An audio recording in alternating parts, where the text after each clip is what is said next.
Hello बच्चों, let's see this question. Assertion metal ions are important for functioning of cells. तो यहाँ पर ये स्टेटमेंट करेक्ट हो जाता है. रीजन में दिया है मेटल आयंस में एक्ट एज को फैक्टर फॉर सेवरल एंजाइम्स. तो रीजन भी यहाँ पर करेक्ट हो जाता है. को फैक्टर क्या होते हैं? अब आप देखते हैं ये नॉन प्रोटीन कॉन्स्टिट्यूएंट होते हैं. को फैक्टर क्या है?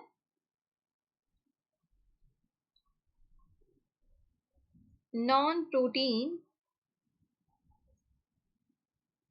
कॉन्स्टिट्यूएंट्स जिन्हें हम कोफैक्टर कह रहे हैं, और ये बाउंड होते हैं एंजाइम के साथ to make enzyme catalytically active. Enzyme को कैटालिटिकली क्या कर देते हैं? एक्टिव बना देते हैं. ठीक है. अब यहाँ पर और क्या देखते हैं आप ये देखते हैं जो प्रोटीन पोर्शन होता है ना एंजाइम का, उसको हम एपो एंजाइम कहते हैं. प्रोटीन पोर्शन को एपो एंजाइम कह रहे हैं. ठीक है, एपो एंजाइम कह रहे हैं. और आप 3 टाइप के कोफैक्टर देखते हैं. 3 टाइप के कौन कौन से हो गए? प्रोस्थेटिक ग्रुप, फिर इसके बाद आ जाते हैं प्रोस्थेटिक ग्रुप के बाद कोएंजाइम, और फिर आ जाते हैं आपके मेटल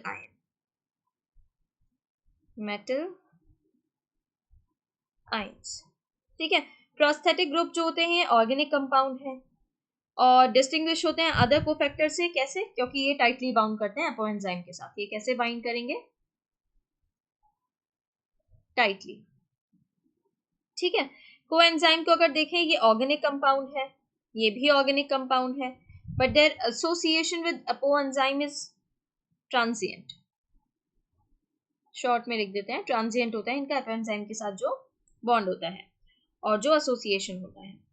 मेटल आयंस की बात करें तो मेटल आयंस जो होते हैं, बहुत सारे एंजाइम को जो मेटल आयंस की जरूरत पड़ती है फॉर देयर एक्टिविटी, और ये कोऑर्डिनेशन बॉन्ड बनाते हैं.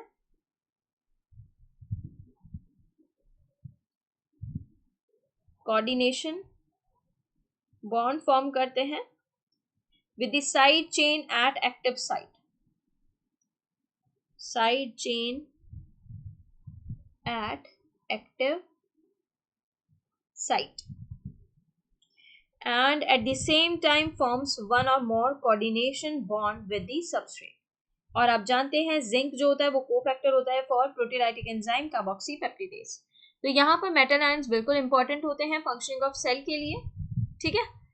फिर इसके बाद दिया है मेटल आयंस में act as cofactor for several enzymes. तो ये भी करेक्ट हो जाता है. यहाँ पर असर्शन रीजन करेक्ट और रीजन करेक्टली एक्सप्लेन भी कर पा रहे हैं असर्शन को.